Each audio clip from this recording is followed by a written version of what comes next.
Have you ever wanted to change something? You want to lose weight, make more money, change careers, deepen your relationships. And as soon as you start doing that, the limiting beliefs and the negative self-talk shows up straight in your face, not allowing you to change. That's what we're talking about in today's episode. Let's go get that nugget. Welcome to Life Mastery for Women. I'm your host, Jen Mack, Lady of the Mind. Join me here 3 times a week for empowering conversations, powerful tools, and techniques to help you experience more joy, healing, and deeper connections in your life. Get ready, ladies. It's time to get that nugget of inspiration towards your transformation. Life is hard, but your personal growth doesn't have to be. Hey ladies, it's Jen Mack, Lady of the Mind. Welcome to today's episode where I hope I am finding you befriending your negative self-talk and limiting beliefs. If you're not befriending your negative self-talk and your limiting beliefs, then it is my intention that in today's episode, I give you just one nugget of inspiration towards your transformation. You're like, hey, wait, Jen, wait. You're telling me that I have to release those. I have to release the negative self-talk and I have to release the limiting beliefs. And I go, yes, that's true. If you want to rise above in the hot air balloon, you're going to have to cut the sandbags. And that is the stuck energy that is stuck within your subconscious mind that is holding you back. It is the brick layers, the brick by brick that is standing in front of you, that wall that will not let you pass. Now, if you have not listened to There's Gotta Be a Better Way, which is the podcast before this one, please go do that because this one's going to make a lot more sense if you listen to that one first. So in the last episode, I talked about how there's got to be a better way, right? There's got to be a better way to living your life versus just all the BS in the environment and all the people in your life. And using your mind to get down to communicate with your subconscious mind. Now, this is kind of the part 2. The how to befriend your negative self-talk and your limiting beliefs. There is a purpose for them, but these are the beliefs that have been downloaded. Remember, this is a software program that is running in the background of your life. These are the beliefs that have been installed into the hardware of your body. So you have went and got a disk, you installed it on your computer, and this is now the software program that is running behind the scenes, preventing you from losing weight, getting the job, getting the date, getting the money, having the fun, right? Losing weight, whatever your thing is. And it is what is preventing you.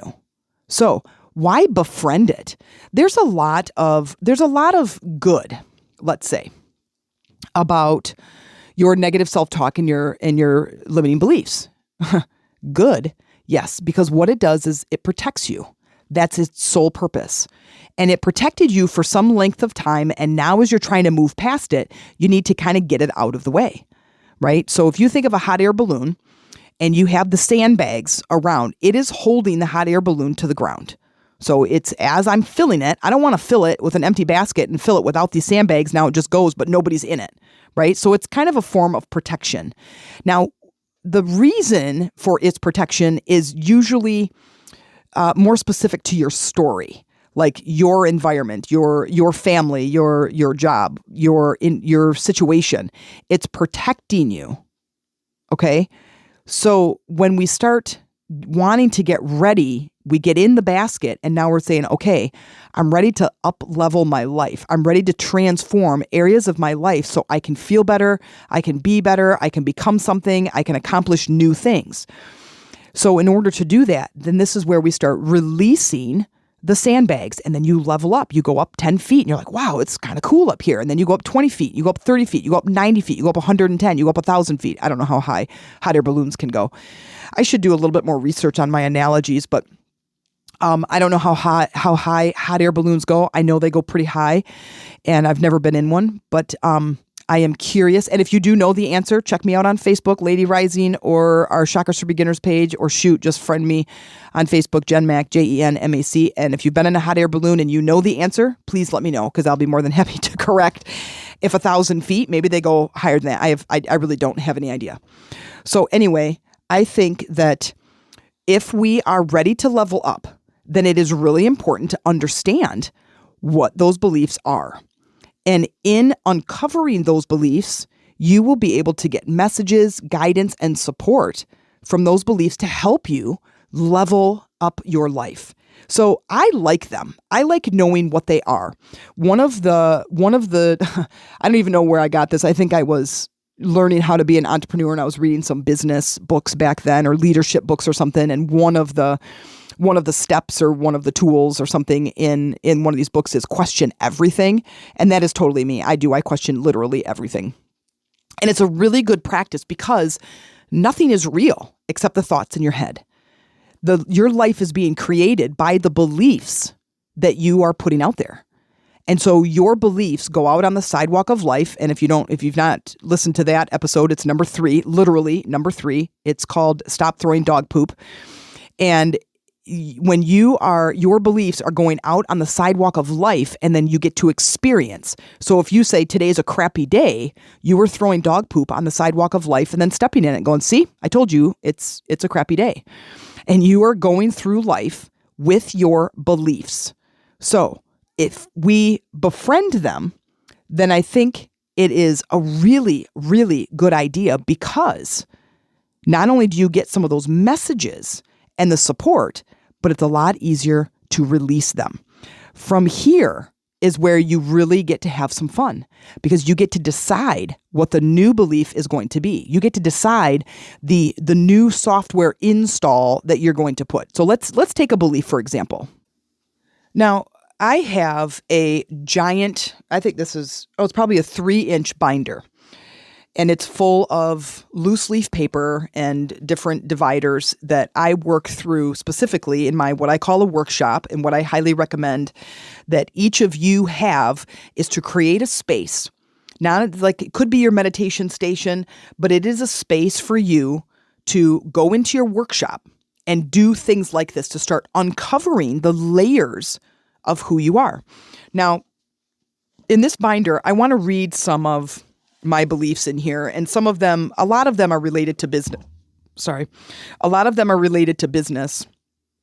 And there's some pretty interesting ones in here that I find to be quite interesting, but I wanted to read a couple to you. And so here's what I do.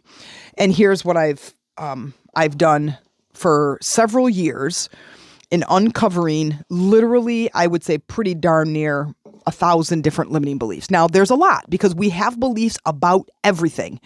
The weather, the circumstance, the government, the people, babies, kittens, houses, location, activities, our bodies, the people around us, marriage, divorce, abortion, birth, medication. I mean, we have literally thousands of beliefs based on our environment, based on our religious beliefs, based on everything. Okay.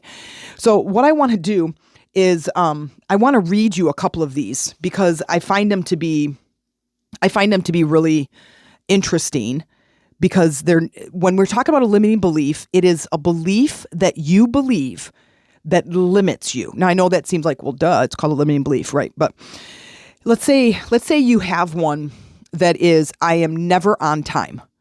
Okay. That belief limits you because if you have the belief that you are never on time, most likely you're never on time. And now you go, you know what? I want to start being on time. And then I would ask myself, if I didn't believe that about myself, like I'm never on time, what would I believe? Now, there's the trick. Don't say, what is the opposite of? Because the opposite of, like, here's another example. The opposite of overwhelm is calm. But when I ask myself, if I wasn't feeling overwhelmed, I would feel, and mine almost always is clarity. So if I say the opposite and I try to install calm, that doesn't serve me. And usually I get overwhelmed when I'm trying to create courses, I'm trying to create whatever the next program is, and I get overwhelmed with the details. Because remember, if you listen to the last podcast or the last episode, I'm what's called in the Wealth Dynamics profile, I'm a creator. So I like the big vision of things. And so when it comes down to the details, I generally get overwhelmed. So then when I stop and I go, okay, I'm feeling overwhelmed, and I stand up and I say, okay, I'm overwhelmed. If I wasn't feeling that, I would feel, and immediately it's clarity. So don't ask what's the opposite of. If I'm feeling sad, the opposite is happy, right? But if you ask yourself, I wasn't feeling sad, what would I feel? You might say peace. You might say joy. You might say excitement. So please don't ask yourself, what is the opposite of? Okay. If I wasn't feeling this, I would feel whatever that is. Okay. Whatever the new thing is. So here's one. Let me find it here. Okay. So if you know me at all or have seen me, you know, I am about 5'8" with a pretty athletic build and short, moderately red hair. I used to have some pretty good fire engine red hair back in my day, but it's pretty kind of strawberry blonde now. And I am gay. I'm 50 years old. And so generally, I don't feel like I fit in with other women. So one of my beliefs is this: I don't fit in with other women by my dress, hair, and look. And I don't mean dress as in a dress. I just mean by the clothes I wear. That's a limiting belief, because now as I'm comparing myself to others, I might feel uncomfortable when I'm with other women who have a more feminine style than me. And I might feel a little bit more uncomfortable, but it limits me because now I'm like cautiously aware of that. And I'm like self-conscious and whatever. And so it can be kind of a limitation. So here it is again. The limiting belief is I don't fit in with other women by my dress, hair, and look. Now my new belief, check this out. I am unique and authentic, and I belong on this planet, and I am meant for something great. Now, that one has been installed, okay? So meaning when I read the other one, I don't feel the charge around that emotion anymore. So when I read the one, I don't fit in with other women, I don't feel that. That's like saying I'm a cat. I don't have a charge around it. I don't feel it. I don't feel it in my body when I say it. That's how you know it's a limiting belief. You say it and it feels true to you.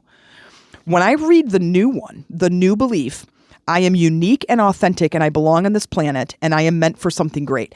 Man, that like blows up in my belly button. I mean, that just like is this real excitement, chills, tears behind my eyes, and it feels amazing to say it. Now, I'm probably talking really fast, and if you are not familiar with limiting beliefs, I do have several episodes about overcoming limiting beliefs, working on them, releasing limiting beliefs. I have a guided meditation about it. So there's lots of content around this subject for you to help you understand this. But this is one of the most powerful tools as you are becoming your own best friend, and as you are digging in there and uncovering the things that are blocking you. These are the sandbags that are holding you down. These are the sandbags to your hot air balloon that are preventing you from getting the date, making the money, changing careers, living the life, losing the weight, whatever. It is preventing you. So we want to cut those sandbags. But first, we need to befriend them. We need to understand why they're there. When I was a personal trainer, I used to tell my clients back then, you can't hate yourself into success. You can't hate yourself into a healthy body. Hate does not have a place for you in your life. Hate is a poison. You drank a cup of poison and you hoped somebody else would die. You drinking hate only affects you. So resentment and vengeance and hate for something else or someone else does not belong in your body. So let's get that straight right there. Release it. Release the hate for other people. If there's somebody in your life that you hate, learn to forgive them. And you're releasing it for you, not for them. Forgiveness is for you, not for them. Okay? You are holding on to whatever it is that they did or didn't do. And you release that so you can move on, so you can have a better life, a better relationship, a better career, okay? Better health specifically. So here's what I do. So get out a journal, get out some paper. Here's what I do. Take a subject, take a topic that you want to become better at. You could take health, career, spirituality, money, relationships, and write everything that you believe about that subject.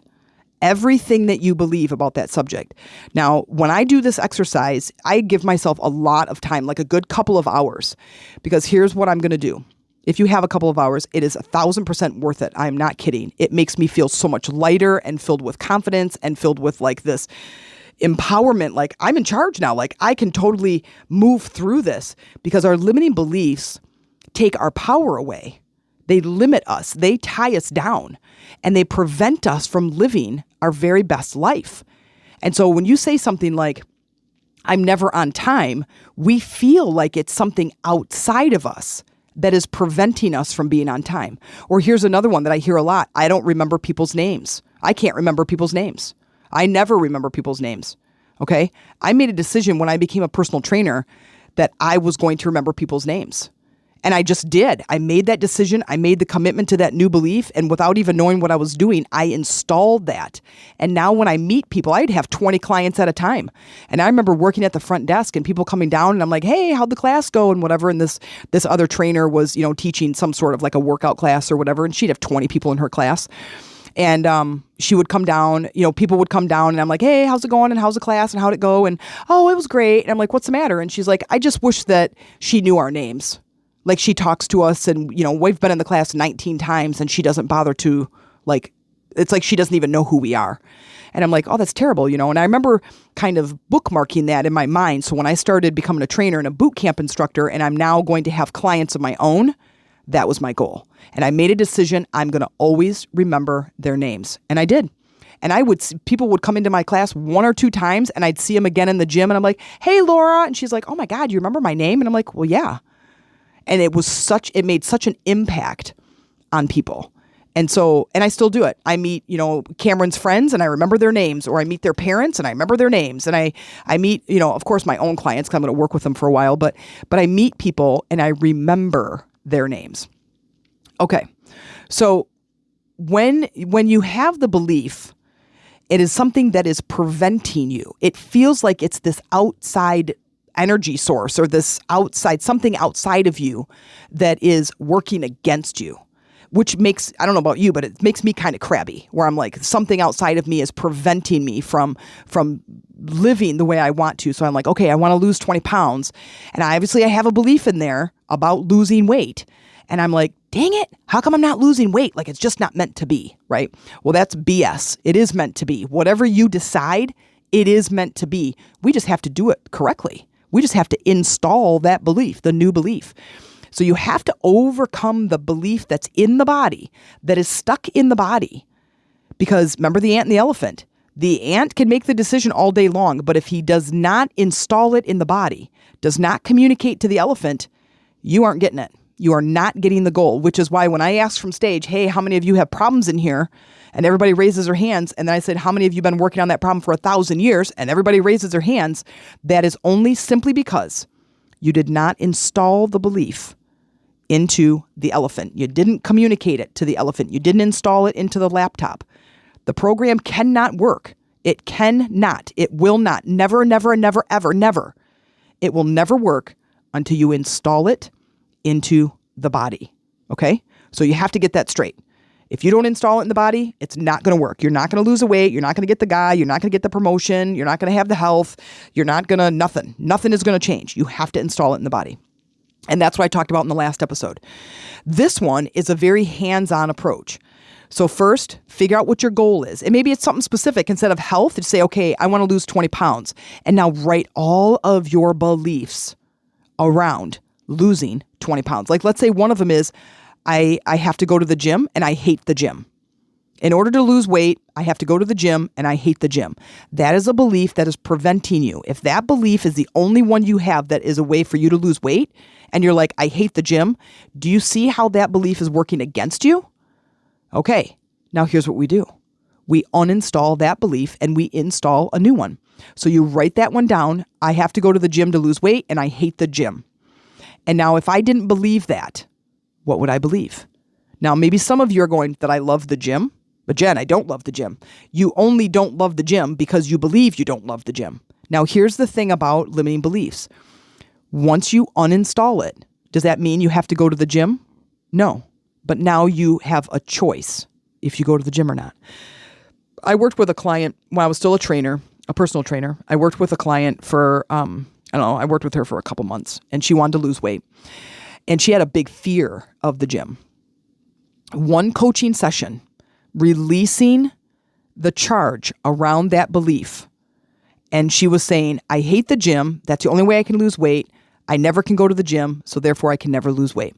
And I said, okay, let's release a charge around that. And she's like, okay, let's do it. So we released a charge around. I said, if you didn't believe that, what would you believe? She goes, I can lose weight in any way that I love to move. So I could go dancing, I can go kayaking, I can go hiking, I can go for a run, I could take up rowing, I could take up swimming, whatever. And I said, perfect. So we installed that. And then guess what she ended up doing? She ended up going to the gym. I live in northern Michigan where it's like winter here like 9 months out of the year. And if it's not winter, then it's raining. And then we get, June and July and mostly August are just amazing, beautiful months. And that's pretty much it. Once we hit September, it starts raining, it gets cold, it gets crappy outside. Of course, in May, like just early May this year, it was snowing. Today it's rainy and gray and cold. So you never really know what you're going to get in northern Michigan. But here's what she ended up doing. So when I was coaching her, it was like September. Well, so from September through like March or April, she went to the gym because she no longer had the charge around it. So now she's going to the gym, and then through the other warmer months, she would go out and run and kayak. And I don't know, there was another activity that she took part in. And guess what? She lost weight, she gained strength, she feels great, but she no longer has the charge. So as you are writing these beliefs down, you say, okay, and the only way to lose weight is to go to the gym, and I hate the gym. Let's take the charge away from it. So it's not this outside energy source that is preventing you. I can't go to the gym, Jen. I hate the gym. So when we release that energy around it, now you're like, oh, I don't hate the gym anymore. So I could go to the gym, or I could take a Zumba class, or I could take a yoga class, or I could go for a run, or maybe I could get some friends together and we could go walk our dogs, or I could take, so on and so on and so on. So let's work on that. So if you have your journal out, write whatever your goal is. And then now let's figure out what is the new belief that you want to install. So in yours could be, if I hate the gym, I can do any kind of movement and lose weight easily. Bam. Right? Now, wow, isn't that amazing? So now I've installed this new belief and I feel so great doing it. And now I can go to the gym or not go to the gym, but either way, no matter what I do, I'm going to lose weight. Friggers, let's do it. That's it. That's it. Now, to me, that puts a lot of power in your hands. In the last episode, I said, question everything. This includes your beliefs. This includes your beliefs. Your beliefs is what's creating your life. When you say things like, I always, I never, I can't, it's those big extreme words. Anytime you're using those big extreme words, that, my friend, is a limiting belief. Even if it's on the other side, even if it seems positive, like I'm always on time. Now that limits you because that means you create so much pressure about being on time that now you could never be late because your belief is I'm always on time. Do you see what I'm saying? So question everything. Start to pay attention to what you say. Start to pay attention to your words that you're using. Start paying attention to how you're describing the world around you, the world that you're living in, and start to start to uncover those beliefs. I always recommend to the clients that I work with is to carry a notebook with you. And as you have this, it could just be a little pocket notebook and you'd be like, oh my gosh, like I hate sitting in traffic. Write that down. I'm always late. Write that down. Oh God, standing in line at the grocery store makes me want to throw up. Write that down. Okay? Because all of those beliefs create the stuck energy in your system, and you carry that with you wherever you go. What if you didn't hate sitting in traffic? What if you enjoyed it? And you go, well, Jen, but I do hate it. Well, right. You hate it because you created a belief around that you hated it. Not everybody in the world hates sitting in traffic. I don't mind sitting in traffic because I've uninstalled that belief and installed I enjoy sitting in traffic. It gives me more time to finish the song I'm listening to or finish the podcast episode that I'm listening to. It's awesome. I love sitting in traffic, right? Because you're going to sit in traffic anyways, and hate doesn't have a place in your body. So I hope this finds you well. If this is something that you're interested in learning more about, send me an email, send me a message on any of our Facebook pages, which is Lady Rising and or Chakras for Beginners. Send me an email at themeditationroomtc@gmail.com and just say, hey, you know what, Jen, I want to have a conversation with you. And let's figure out how I can best support you. Go get your journals, get your notebooks, and let's start uncovering and befriending those limiting beliefs. Thanks for listening. And if you enjoyed this episode, I would love for you to like, subscribe, and leave a comment as to how this has inspired you. If you're interested in hearing about our upcoming events or working directly with me in my group coaching program to join a community of women and connect, heal, and create a life that is full of joy, inspiration, and empowerment, then reach out to me via Facebook in either of my two groups, Lady Rising or Chakras for Beginners. There, you can create a post or you can send me a direct message. Or you can email me at themeditationroomtc@gmail.com. Let's talk and see how I can best support you. In the meantime, keep going, growing, and transforming to keep looking for those nuggets of inspiration.